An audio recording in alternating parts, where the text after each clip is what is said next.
Welcome to Shiny New Clients, the marketing podcast that helps you attract shiny new clients to your business. We'll talk about social media, what makes people buy, how to go viral, and marketing psychology, all in 20 minutes or less. Whether you're a coach, a stylist, or a wedding planner, if you've got a service-based business to sell, this is the show you need to fill your calendar. I'm Jenna Warner, your new marketing coach, and this is Shiny New Clients.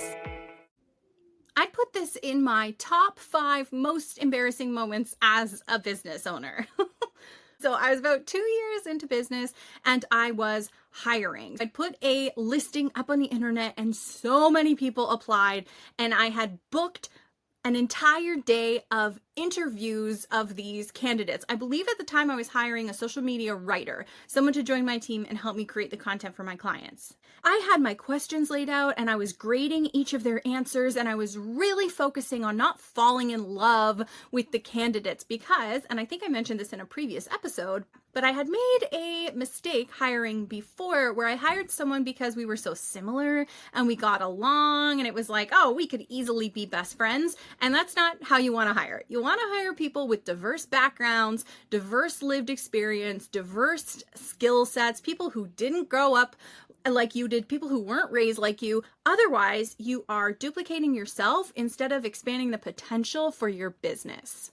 Especially in a creative role, like as a writer, I want people who aren't like me. That's the goal. Highly capable, but not like me. So I was trying not to fall in love with these people, trying to be really like systematic, ask the question, get the answer, grade the answer on my piece of paper, and then do like a round of callbacks.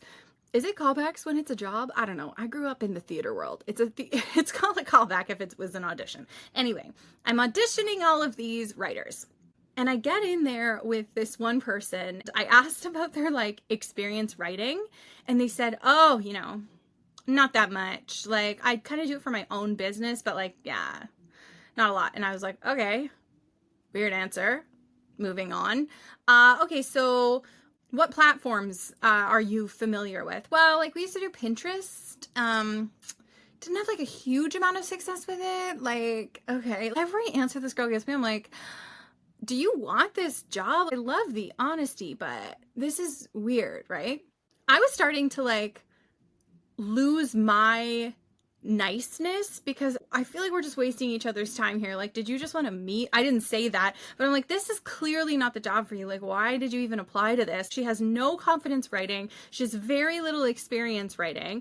And then we get into talking about her business, and she has a highly successful online course. I think at the time, I can't remember if she had like hit $500,000 or $1 million in revenue. Like it was like a really successful course. And it was at that moment that I realized I was supposed to be conducting a sales call. And this was someone who was applying to work with me to have me manage their social media, not someone applying to get the job as the writer. This was a perfect lead for my social media management services. My face is heating up just thinking about this. This was such an embarrassing moment. And the second it clicked in my head, I like tried to pivot the conversation.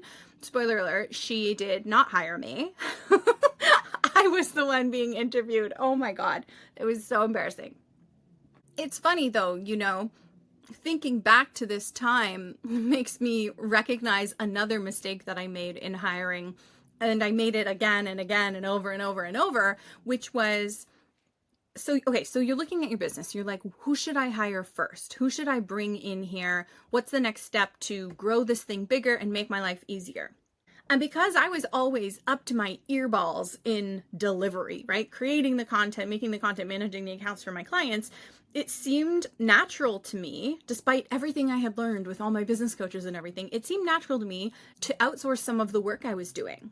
And because I was really protective, I'll say, of the work that I was doing, even when I outsourced it, I micromanaged a bit in like reviewing all the content before it got to the client.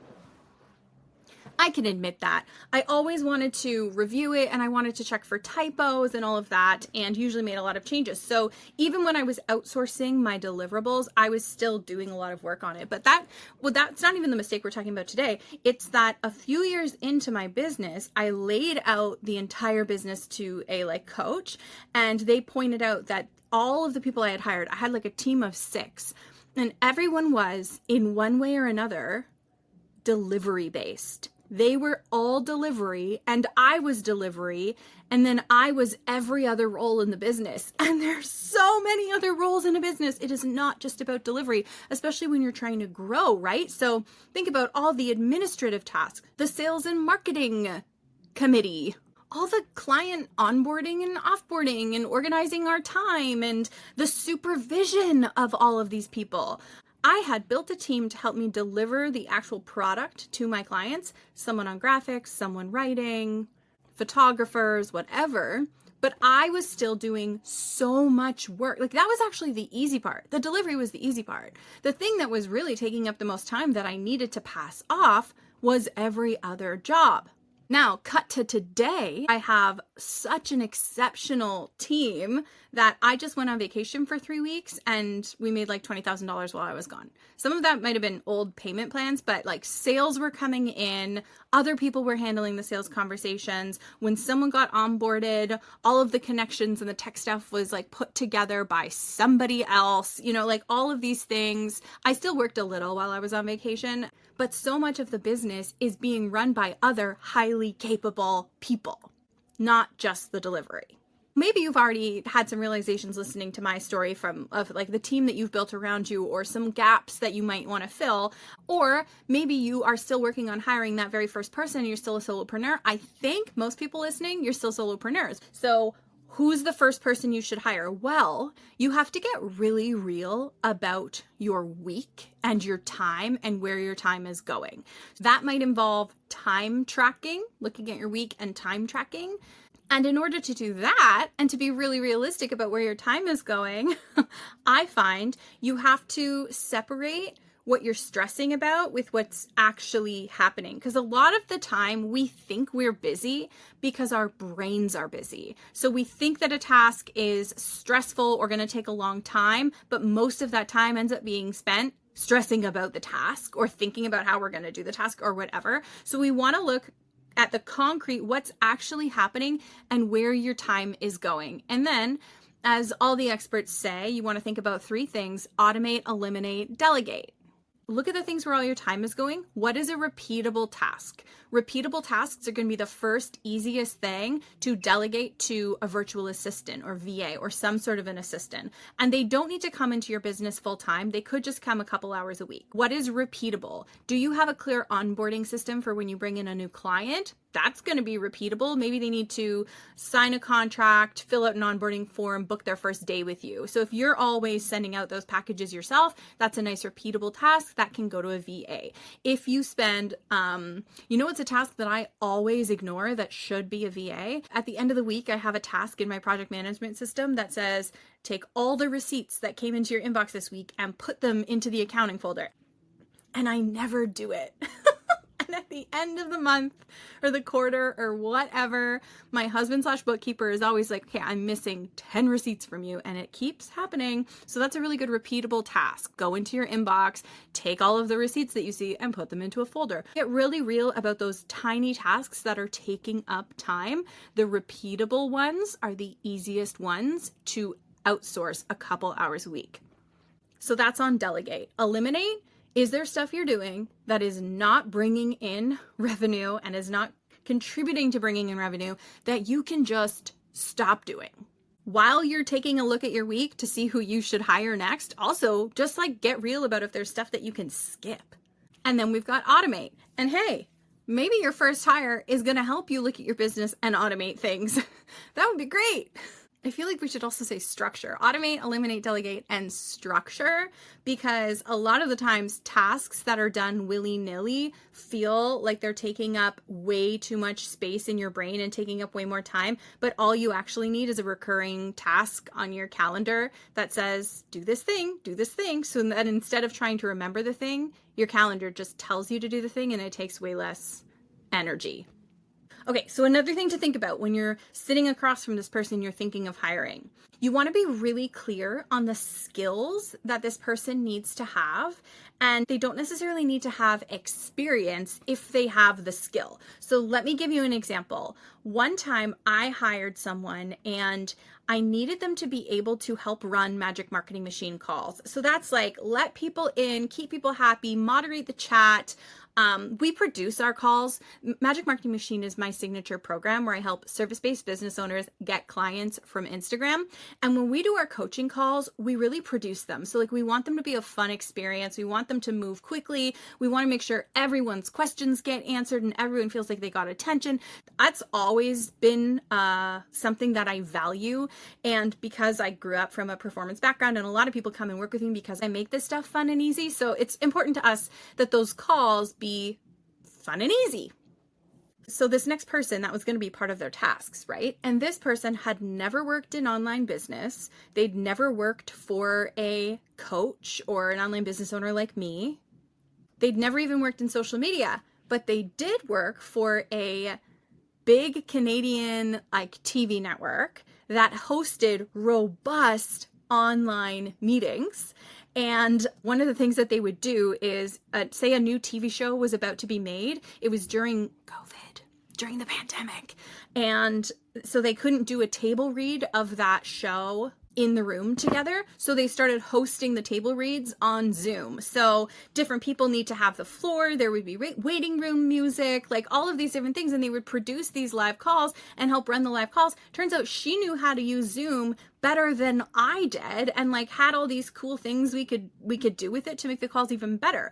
That was an example of not having the right experience, but having the right skill set. That was a pretty like blatant example. Sometimes they might be a little more nuanced than that, but you want to know the main skill required to get the job done well. In terms of the person you hire being different than you, like this is what diversity, equity, and inclusion is all about, right? If two people come to me and they're both equally qualified and they both have all the skills that I need, and one is just like me, they grew up in a middle-class household in a white neighborhood, they've got a bit of a theater or comedy background, it doesn't behoove me to hire that person that's exactly like me. It behooves me and my business and my client base to hire someone who has a different perspective and who's had a different life experience. Like even Marissa, our program manager, is a mom of 4. So even just the fact that she is different to me in that way, I'm not a mom. I don't have children. I definitely don't have 4. She has some that are young, some that are like grown adult children. Oh my goodness, just that gives her a completely different outlook on life than I have. And you know what else? She's our program manager, and she's basically in charge of client success and client like happiness, making sure our clients know where they're supposed to be, when they're supposed to be, and they're happy. And she's way better at it than I am. Way better at it because she has this beautiful maternal soul and she's really good at supporting people and she's really empathetic and hearing people out. And so she has that skill. She's great in that role.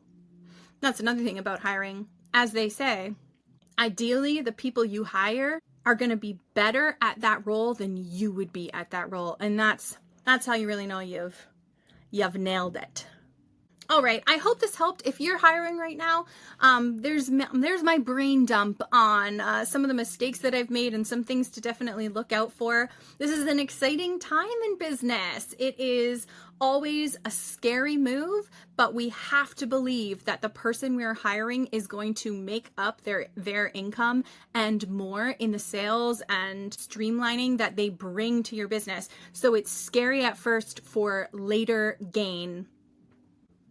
And honestly, like, I can't emphasize enough, I just went away for 3 weeks and my business continued to run by itself. And I came home and said to the team, you guys are freaking amazing. I don't think I ever really believed that we would get to this point in the business where it can just do that, where I can step away and it can run smoothly. Like it's goals, it's fantastic, and it's out there for you too if this is what you want. Okay, I love you. I'll see you in the next one.